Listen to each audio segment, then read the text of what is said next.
Bismillahirrahmanirrahim. Ar-rutbatu tsalisah niku. Jadi derajat yang ketiga ya, daripada masalah apa itu tadi? Syubhat ya.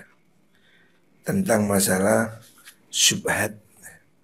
Ada syubhat itu yang berlebihan ya.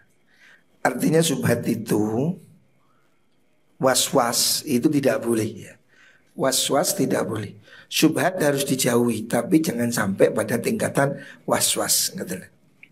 Itu yang tingkatan ketiga itu was-was ya. Jadi hati-hati yang berlebihan sehingga sampai was-was. Hati-hati itu baik, tapi was-was itu jelek. Contohnya uang itu hati-hati najis ya bagus, tapi was-was sembarang barang diumbah, pegang uang dicuci, nyekel apa semuanya harus, itu namanya was-was. Jadi hati-hati itu bagus. Begitu juga dalam masalah harta. Hati-hati itu namanya wirai, itu bagus. Tapi jangan sampai pada tingkatan subhat atau was-was ya. Kenemenan ngeten lho. Arut batu salisa tingkatan sing nomor 3 ya dari batu salisa iku qaribun barek minal waswas saking wal waswas wal mubalaghalan banget-bangetaken. Ada tingkatan yang syubhat itu karena faktor orangnya ini berlebihan. Rumane ayam tani ayam nyegah sapa wong min halalin saking perkara halal wasola kang tumeka apa halal alayati rajulin ing atase tangane wong lanang aso kang duraka sapa rajul Allah ing Allah bizina kelan nglakoni zina awil qadhafi utawa qadhaf. Walaisan ora ana sapa rajul wa rajul iku kamalau aso kaya lamun duraka sapa wong bi aklil harami kelan mangan bondo haram. Fa innal musilas perkara kang nekahaken iku kuwat kekuatane wong rajul al hasilatu kang hasil minal ridai saking panganan al harami kang haram. Wal zina utai zina wal qadhafu lan qadhaf itu menuduh zina iku la yujibu orang natapakan kekuatan ing kekuatan yusta'anu kang den amrih pitulung apa pihak kuwa alhamri ing atas singgowo membawa sesuatu balil imtina'u balil utai nyegah min akhdi halalin saking ngalap perkara halal wasola kang tumi bopo halal ala yadi kafirin ing atas tangane wong kafir iku waswasun waswas. Jadi bagian yang ketiga dari masalah orang yang menjauhi syubhat itu ada yang berlebihan sehingga sampai was-was. Contoh, dia tidak mau menerima makanan dari orang yang tukang zina umpamanya. Padahal makanannya itu halal. Hanya karena lewat tangannya orang yang berzina atau pelacur. Nah ini kan berlebihan. Karena kan tenaga dari pelacur rumahnya sekalipun itu kan tidak mempengaruhi pada makanan. Atau tidak mau menerima makanan dari orang kafir padahal itu halal. Itu juga namanya was-was. Selama itu diketahui halal. Umpamanya ada warung sate kambing kan jelas halal. Terus pelayannya ada yang non muslim. Ya kita tidak ada masalah. Karena apa? Barangnya diketahui jelas barang yang halal. Walaupun yang nyuguhkan umpamanya orang non muslim. Tidak masalah. Selama tidak diketahui itu barangnya haram. Nah, itu namanya was-was berlebihan gitu. Bihilafi pundi bihilafi akil haramin bedani kelan mangan perkara kang haram. Idh kufru kana uti kekafiran iku la ta'allaku ora gumantung apa kufur bihamli ta'ami kelan go panganan wayan jarulan narik apa hadai kila waswas illa alla yakhudha maring ento ora ten alam min yatiman sanging tangane wong yaksi kang turuk aso kang turuk soman Allah ing Allah walau biribatin senajan iku kelawan dosa rupa ngrasani au kidbatin togoro wa ya wa te mengkono Allah yakhudaniku iku ghayatu tanatui bangete ngangel-ngangel wal israfilan leluwian. Jadi was-was dalam hal syubhat itu juga tidak bagus ya. Jangan berlebihan. Fal yudbat mongko becik dan pelanggeri dan batasi apa ma perkara urifa kang den wari apa ma min wara idzinnun saking sifat wira ini Imam Zinnun al-Misri wa basaran Basar al-Hafi niku bil maksiati kelawan maksiat fisa babi dalam sebab al-musili kang nekaken contohnya karena hari koyo bengawan sungai wa kuwatil yadi lan kekuatan tangan al mustafa dadi kang den alap bil ghidai kelawan panganan al haram kang haram. Maksudnya dalam contoh kemarin kan ada contoh Imam Zunnun al-Masri ini tidak mau makanan yang disiram dari sungai. Kalau sungai itu dibangun irigasi oleh pemerintah, alasannya itu termasuk subhat. Karena harta pemerintah itu campur dengan harta subhat ya. Lah yang seperti ini ya untuk ukuran kita ini berlebihan ya. Kita tidak perlu sampai sedemikian. Itu hanya dilakukan oleh orang-orang yang seperti Zunnun al-Masri ya, atau Basar al-Hafi. Dia tidak mau menerima pemberian dari raja atau pemerintah, karena dia merasa pemerintah itu hartanya ada yang haram atau syubhat. Nah tingkatan seperti dia itu boleh, itu kan ngati-ngati, indikasinya ada. Tapi kalau tidak ada indikator, cuma diberi orang nggak mau, takut, curiga, itu tidak boleh. Jangan berlebihan. Walau intana Allah menyegah sapa wong anisur bisa ngombe bil kuzi kelawan gelas li anna soni al fakhari karena wong kang gawe ana meniku gerabah tukang pembikin gelas itu ala diambil kang lakoni sapa ala sone al kuza ing kendi atau wadah banyu iku kana ono sapa sone iku kot asot menduraka sapa wong Allah ing Allah Yauman indam siji dina pintor bi insane kan mukul menungso. Ausat mi utawa misu insan fakana mungkono badha ikila imtina iku waswasan arang waswas ya. Kalau sampai berlebihan ndak mau pakai minum gelas ini. Ini kan Clio. Ndak mau minum Clio, alasannya apa? Karena pabriknya itu, pemiliknya itu anu. Itu kan berlebihan. Yang kita hukumi kan ya minuman Clio ya Clio ini apa sih, najis apa bukan, halal apa bukan, ya sudah selesai. Nggak usah sampai dibahas pemilik Clio ini makan babi karena dia orang Cina, berarti ahli maksiat, Clio produk maksiat. Tidak usah begitu. Nah, itu namanya was-was ya, berlebihan ya. Kita tidak harus meneliti sampai sedemikian rupa. Sebab kalau diteliti begitu yo gak ono sing kena digawe. Iki gaenane sapa? Gaenane Cina. Cina ini singkek, gak tau cewek. Oh berarti maksiat. Iki berarti produk ahli maksiat, haram. Itu gawe mik apa? Yo sing iso gawe mik Cina. Kok suwe-suwe gak gawe handphone. Handphone gaenane Korea, mangan babi. Mono gak karep handphone. Itu gawe apa? Ulek-ulek. Jadi tidak perlu sampai sedemikian. Itu namanya was-was.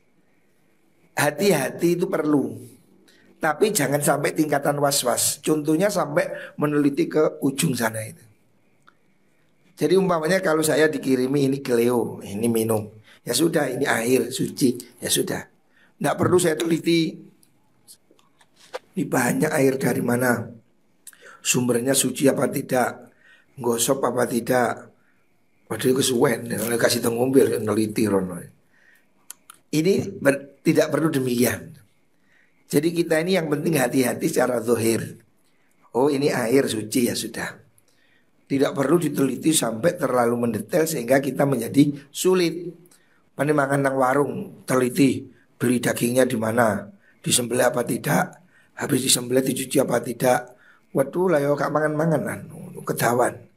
Nah yang seperti itu sudah tingkatannya menjadi was-was. Tapi kalau soal hati-hati, maunya pergi ke Bali, tidak makan ayam. Karena apa? Orang sana mayoritas non-muslim, tidak ngerti beleh. Oh itu tidak apa-apa. Karena apa? Indikasinya ada. Nah tapi kalau seperti di sini, di Malang, mayoritas muslim, penyembelih muslim, pedagang ayam muslim. Kan kita tidak perlu sampai neliti belehnya di mana, lehernya seperti apa, baca bismillah apa tidak. Yuk katuan gak mangan-manganan. Jadi hati-hati itu penting, tapi jangan sampai was-was ya. Berlebihan. Sembrono juga tidak boleh. Jadi jangan sembrono, tapi juga jangan was-was. Walim tanala menyegah sopong min lahmi satin saking dagingi kambing. Sakwa kang inumi ha ing sat sapa akilu haramin wong kang mangan barang haram fahadha mongko ta iki la imtina iku abadu luwi ato menjadi sujani saking tangane ahli penjaga penjara. Sujan itu sipir. Di anak to'ama kalau sudah panganan iku ya suku naka akan hu ing to'am opo kuwatu sujani kekuatannya tukang sipir. Kemarin kan ada contoh waktu ada seorang ulama di penjara. Dia tidak mau menerima makanan yang diberikan oleh sipir. Sipir petugas penjara. Alasannya petugas penjara ini kan orang zalim. Makanan melewati tangan orang zalim dia nggak mau menerima. Nah, kalau ini masih ada alasan. Karena apa? Orang zalimnya memang dia kan kerjaannya kan zalim berkaitan dengan hal itu. Tapi kalau soal ada ayam kan ayam yang ada ini kan mayoritas DOC ngerti ya? Ngerti DOC apa kan itu? DOC itu kodok itu apa jadi? Kodok, ngerti kodok? Anak EPT-nya itu kan bikinan perusahaan Pokpan. Kan kau ngomong atas no dewi kan belinya ke Pokpan. Pokpan Cino makan babi. Terus kon gak arep PTA. Alasannya apa? Karena itu pabrik Cino. Ayo kan terus dimangan apa? Itu kan tidak ada kaitannya. Cino mangan babi dodolan PT kan tidak ada kaitannya gitu. Tidak ada apa? Tidak ada korelasinya gitu. Yang begitu itu tidak relevan ngerti lho. Wasatu tawi kambing ikut tamsil lumaku binafsia kelan awak dhewe satin. Kambing, sapi, ayam itu kan makan sendiri. Enggak ada kaitan dengan pemiliknya makan anjing atau makan babi kan. Enggak ada urusan. Jadi tidak perlu disangkut pautkan kata. Wasa iku te wong kang giring iku yamna unyegah ing mengkono-mengkono syat anil utuli saking ngalih fitoriki dalam fakotu halibalok beloko. Fahadha mongko ta ika imtina iku koribun barak minal waswasi sanging waswas ya. Contoh yang seperti itu waswas. Fandur mongko ningalon sira kaifa kaya apa tadarrujna mangkat-mangkataken ingsun membuat Imam Ghazali membuat kelas-kelas tipe-tipe dalam masalah syubhat dan waswas itu. Fi bayanima dalam mertelakan perkara tatada akan narik ilahi maring ma opo hadil umur ikilah pira-pira perkara tentang masalah keraguan syubhat itu. Wa lam lan warwasira ana kullu hada sesudus kabehane ikilah niku wau bayan iku kharijun metu an fatwa ulama zahir saking fatwane ulama zahir. Ulama yang melihat hanya selintas maksudnya. Fa inna fatwal faqihi sudune fatwa ahli fikih iku tahtasu tertentu apa fatwa bidarajatil ula kelan derajat kang kawitan allati yumkinu kang kongang apa taklifu amatil khalqi merti-merti kabehane makhluk pihak kelan mengkono-mengkono niku wau darajatil ula niku. Walistamau lamun kumpul sapa mengkono kaum alaihi ing atase fatwa al-faqih lam yakhrab mongko rusak opal alamu alam dunya dunama sak liyane perkara ada kang liyane ing ma apa sapa man wong ada kang liyane apa ma ing mengkono faqih min waril muttaqin nyatane saking waro ini wong kang muttaqin wasolihin lan wong kang soleh. Kan kemarin wirai itu ada 4 tingkat. Ada tingkatan wirai umum orang adil, ada wirai tingkat muttaqin, ada wirai tingkat sholihin, ada wirai tingkat siddiqin. Tidak semua orang bisa dihukumi pada tingkatan ketiga sampai keempat. Itu orang-orang biasa tidak nutut. Orang-orang awam ini mungkin masih tingkatan syubhat yang pertama, yaitu wirainya orang-orang umum. Yang penting tidak jelas haramnya atau ada indikasi haram. Adapun hal-hal yang di luar itu seperti yang dilakukan oleh Zunnun al-Misri, Bashar al-Hafi, itu tingkatan yang sudah terlalu tinggi, tidak dijangkau oleh orang awam. Orang-orang awam ini hanya wajib sesuai dengan kemampuan secara fatwa ahli fikih. Menurut fatwa ahli fikih ya Air ini suci ya sudah, titik. Nggak usah dilihat sampai ke belakang. Duit itu ya halal. Makanya kamu dikasih duit sama Pak Bupati umpamane tiga duit. Ya wes ngerapot duit halal, tidak haram, jelas. Tapi kalau orang yang wirai tidak mau. Karena apa? Bupati jangan-jangan korupsi. Ini duit campur korupsi, tidak mau nerima. Seperti tingkatan Syekh Abdul Qadir Jilani, tidak mau. Tapi kan tidak semua orang bisa memakai hukum itu. Orang awam hanya diwajibkan apa yang tampak menurut ilmu fikih. Artinya halal, haram yang jelas. Ini halal, ini haram. Di balik yang halal itu kita tidak tahu. Tapi kalau orang-orang yang wirai, ya seperti contoh Syekh Abdul Qadir Jilani dikasih uang oleh raja, nggak mau. Dipaksa nggak mau. Karena maksa diambil. Ini mana uangnya? Emas 1 karung, dipeluntir mengalir darah. Ini loh, saya nggak mau. Hartamu hasil memeras darah rakyat. Balik dong. Nah, ini tingkatan siddiqin. Kalau kita on dikai duit karep endomble, yang penting gak nyolong, sing penting gak ngetit, sing penting gak korupsi. Kita ini kan zahirnya duit ya halal, tidak sampai melihat ke belakangnya. Itu tingkatan orang yang muttaqin.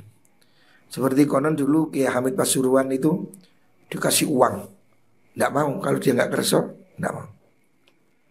Ada santrinya heran, kok nggak mau dikasih uang? Sama Kiai suruh naik ke atas pohon. Coba kamu naik ke atas pohon, lihat siapa itu. Ternyata orang-orang yang datang kelihatan seperti monyet, babi, anjing. Maka dia nggak mau duit monyet, duit anjing.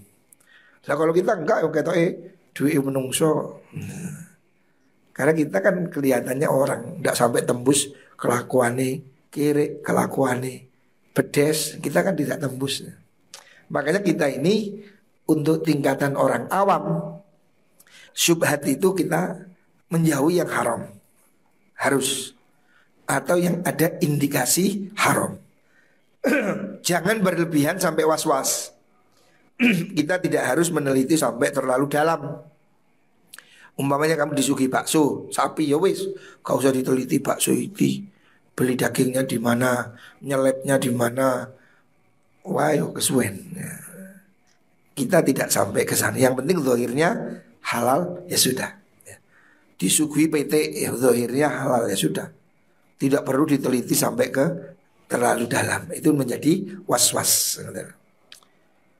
Fal fatwa te fatwa fi hadza dalam ikilah wirai iku ma perkara qala kang dawuh sapa Rasulullah sallallahu alaihi wasallam liwa bisota maring Kiai Wabisoh, seorang sahabat. Itu qala nalikane dawuh sapa Kanjeng Nabi, Nabi dawuh istafti qalbak.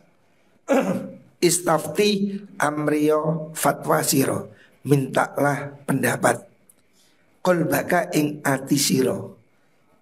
Kita ini cukup bertanyalah ke hati nurani ya. Wa in aftauka senajan awe fatwa sapa ulama ka ing sira wa aftauka lan paring fatwa sapa wong akeh ka ing sira wa aftauka. Kalau banyak pendapat ya. Kalau orang ngomong A, ngomong B, ngomong C, kembalikan ke hati nurani ya. Manusia ini oleh Allah diberi alarm. Hatimu, hati nurani yang bersih itu bisa menilai, oh ini haram, ini halal ya. Walaupun orang ngomong apa, tapi hati nurani yang jujur itu bisa menilai, oh ini haram, ini halal ya. Artinya kalau bingung, syubhat, dipiye, tidak jelas halal apa haram, maka kembalikan ke hati nuranimu. Kalau di hati nuranimu terasa gerenjel, berarti itu haram. Sebab haram itu mesti di hati membawa rasa tidak enak ya. Semua perbuatan yang di hatimu menjadi rasa tidak enak, itu berarti indikasi itu tidak halal. Makanya orang ini harus menjaga hati nurani. Hati nurani tidak bohong.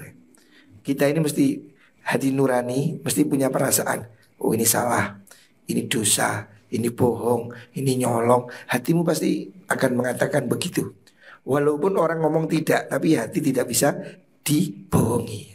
Hati nurani itu jujur, kalau orangnya jujur. Wa urifalan dan wuri apa dalika mengkono subhat itu qala nalikane dawuh sapa Rasulullah sallallahu alaihi wasallam, al ismu harrazul qulub. Al ismu utai dosa iku harrazul qulubi kang gugupi piro-piro ati ya. Maksudnya dosa itu membuat hati tidak nyaman ya. Jadi kalau di hatimu terasa tidak nyaman, berbuat ini kok nggak enak, nah itu berarti dosa. Orang ini nuraninya pasti mengatakan, oh iki haram, iki nyolong, iki ngapusi, iki dosa. Nurani manusia itu sebetulnya baik ya. Makanya kata Rasulullah SAW, kalau terjadi keraguan, bertanyalah pada hati nurani. Hatimu takonono, bener gak ini? Sebab orang bisa saja membuat alasan, tetapi hati nurani akan mengatakan ini tidak ya, halal haram ya. Kalau ragu loh ya. Kecuali kalau jelas babi, ya gak usah takon, ya jelas haram. Jangan mengaburkan. Kalau memang itu betul-betul syubhat, ragu, ini diambil enggak ya, hatimu akan mengatakan jangan, ini haram, ini dosa ya, itu. Kalau terjadi keraguan, kembalikan ke hati nurani. Tapi kalau sudah jelas nyolong haram, ngapusi haram, nggak perlu tanya, itu sudah pasti. Tetapi sesuatu yang kamu ragu-ragu, maka kembalikan kepada hati nurani. Orang itu kalau jujur, pasti hatinya jujur. Moga-moga kita diberi jujur. Amin Allahumma amin.